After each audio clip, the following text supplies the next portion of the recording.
the Holy Spirit. And I pray in this room a Pentecost experience. I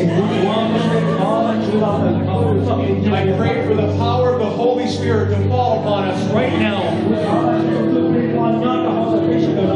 With visions, with dreams, with dreams of service,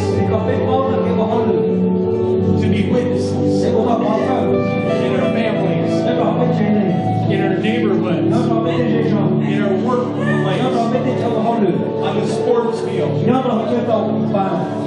to our city, to our state, and to the very ends of this world. Right now, Lord, we arise.